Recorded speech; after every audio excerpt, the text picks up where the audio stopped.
At this time last week, the Notre Dame men's basketball team was looking for its first home win in ACC play. And tonight, with the win, the Irish would complete their sweep of the three-game ACC homestand. The Irish welcome in Pitt to Purcell Pavilion for a matchup that dates all the way back to 1927. Early on in this one, TJ Gibbs dishes it to Rex Pfluger, and he connects from deep to give the Irish the lead. Later on, Xavier Johnson pulls up and sinks the shot at the top of the key as the Panthers retake the lead. It's 14-13. Final seconds of the first half. Prentice Hub on the breakaway pulls up as the clock winds down and beats the buzzer to send the Irish into the break with a 42-33 lead. In the second half now, Pfluger finds a flying Nate Leshevsky who lays down the hammer. Notre Dame up by a dozen late in the second half. Gibbs drives to the rim. He's unable to connect initially, but he gets his rebound, puts it back for the second chance basket, and he finished with 21 points on the night, and Notre Dame wins its third straight, 80-72. Their defense bothered us early because they're a good defensive group, and they're quick, and they get out in passing lanes, stuff that bothered us. I thought we adjusted and we're really poised, and we're confident that eventually, offensively, they probably couldn't stay with us. And so great win and a great homestand, and it kind of keeps us, we're within shouting distance. With the win, the Irish officially jumped from 12th place in the ACC conference standings to 6th overall. Notre Dame will look to win its fourth straight on the road this Sunday against Clemson. Sticking in the Hoosier State, there was a top 20 matchup down in Indy between Butler and Villanova. Bit of a rain delay there, too, in the second half. Colin Gillespie drives to the rim, scores it high off the glass. Nova within 2 final seconds of the game, all tied at 76. Kamar Baldwin woke up feeling dangerous as he hits the three at the buzzer. We've got an upset alert. Butler beats Nova 79-76. To the Big Ten now, Purdue hosts Iowa at Mackey, and this one was all Purdue from the start in the second half. Ethan Boudreau hits nothing but the bottom of the net from deep. Purdue almost up by 30. Later on, Matt Harms slams it down, and Purdue rolls over number 17 Iowa 104-68.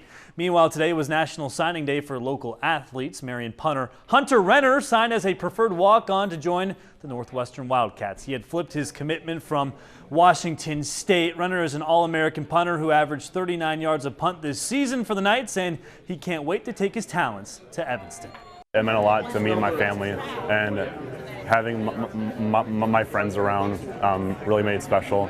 And it just makes me even more excited about what's next ahead in the future. It's a top 10 institution, but it still plays Big Ten football in one of the best conferences in America. I was just blown away by everything, and it just seemed too good to be true. So and when I walked on campus, it felt right. So that's what made me want to go to Northwestern. Renner also says he chose Northwestern because it is closer to home and family is important to him. Not bad to be just a 2-hour drive away from Mishawaka. Now to some high school girls hoops for some sectional action. Tonight, Penn takes on Northridge in the Warsaw sectional. In the first quarter, Caitlin Costner fires it up to Trinity Clinton, and she finishes inside. That bucket gives Penn the lead. Later on, the Raiders look to their stud junior Casey Walker at the free throw line, and she drills the J. Northridge keeps it a one-possession ball game, but in the end, Penn was just too much to handle as Reagan Pate sinks the three from the corner of downtown, and the Kingsmen win it 65-42. To the other game from this sectional, really good matchup between Elkhart County foes Goshen and Concord. In the first quarter, Red Hawks small forward Tori Eldridge drives middle, then hits the fadeaway jumper. Goshen starts the game on an 8-2 run. Later on, Jaden Williams gets the ball in the paint, and she cashes in as the senior tries to extend her high school playing career. But in the end,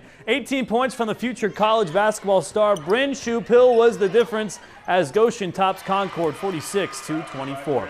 To the 3A John Glenn sectional, the first game tonight at TCU Gym was between St. Joe and Clay. We pick up the action in the second half. The Colonials are on the break, and Natea Hicks gets the nice roll for the bucket. However, the Colonials are down big a few minutes later. Mia Naaman stops, pops, and hits the jumper for St. Joe. That puts the Indians up by 25, and St. Joe never took the foot off the gas, and this one is Breonna Woods is able to convert through traffic. Indians handle the Colonials 63-25.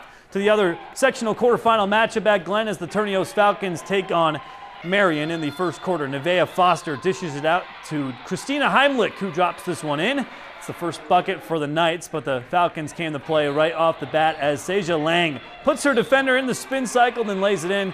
Glen up by 4 points, but in the end, the Knights showed why they are one of the best teams in Northern Indiana as Heimlich scores again, and Marion wins 50-28.